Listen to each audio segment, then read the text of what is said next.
Happy New Year, guys. Happy New Year. Can you believe that another year under our belt? Almost, depending on where you live. And like I said yesterday, I felt like I was hit by a freight train. That was an insane day, for sure. An insane day. I cannot believe an arrest was made right at the end of the year, pretty much, in a case we've been heavily covering, and that is the Idaho 4. I absolutely just hate saying the Idaho 4. You know who I'm talking about. Ethan, Kaylee, Madison, Xana. Horrific massacre. But an arrest has been made. Bryan Kohberger, I'm sure I'm saying his name wrong. I'll eventually get it right.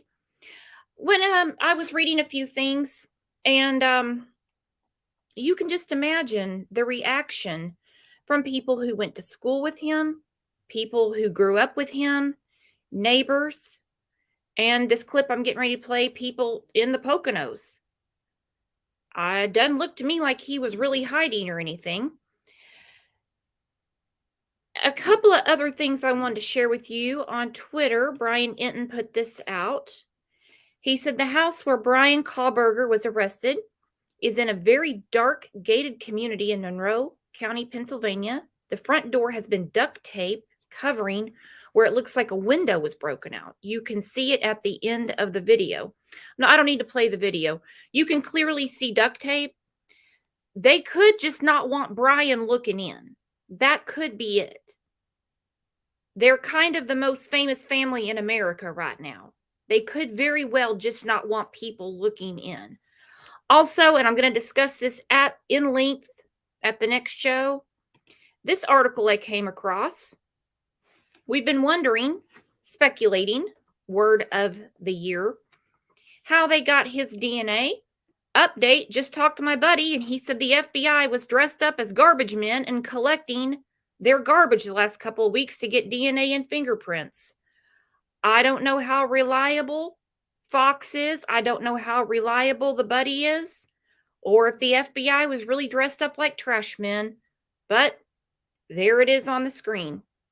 So let me know what you think, what you find out. Please leave me a comment. And as always, make sure you're reminded for the next show. Kohberger is being held without bail here in Pennsylvania in a case that has captivated the nation's attention since the 4 victims were found brutally stabbed to death 6 weeks ago. Our Chris O'Connell is in Albrightsville tonight, where Kohberger was arrested early this morning. A nationwide manhunt for a killer ends here in the Poconos. Bryan Kohberger, the man police say murdered 4 college students in Idaho last month, is in custody tonight. A little nerve-wracking. It is nerve-wracking knowing it, he's that close to home. That's the reaction Jamie Scubinger had when she learned she came face-to-face with accused killer Bryan Kohberger at this Exxon gas station, about a mile away from his parents' home in Albrightsville, Monroe County. He was just in here about 2 weeks ago, came in, shopped, quiet to himself, and then just left. Little did anyone know the 28-year-old was the prime suspect in a November quadruple murder 2,500 miles away. 4 University of Idaho students were all brutally stabbed to death in their off-campus home. Today, police in Idaho announcing the arrest in a crime that's gripped the nation. These murders have shaken our community, and no arrest will ever bring back these young students.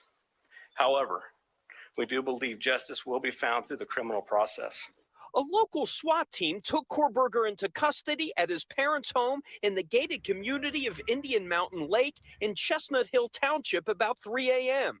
A source tells Fox 29 Kohberger asked police if anyone else had been arrested. Neighbors in this quiet town in the Poconos are stunned. I was surprised. I did not expect that something like this can happen in such a quiet neighborhood.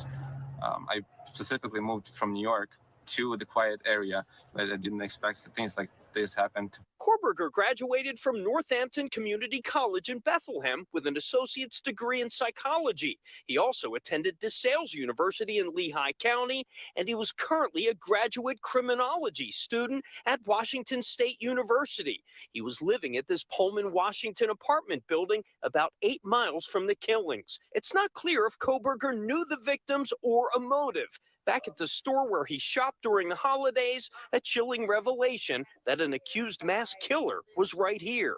My kids are in their early 20s, and I guard them, and I guard my grandbabies, and it's just it's heartbreaking. It really is. Those babies did not need to die for this. Kohberger remains in the Monroe County Jail on no bond. He's scheduled for an extradition hearing Tuesday afternoon. In Albrightsville, Monroe County, Chris O'Connell, Fox 29 News.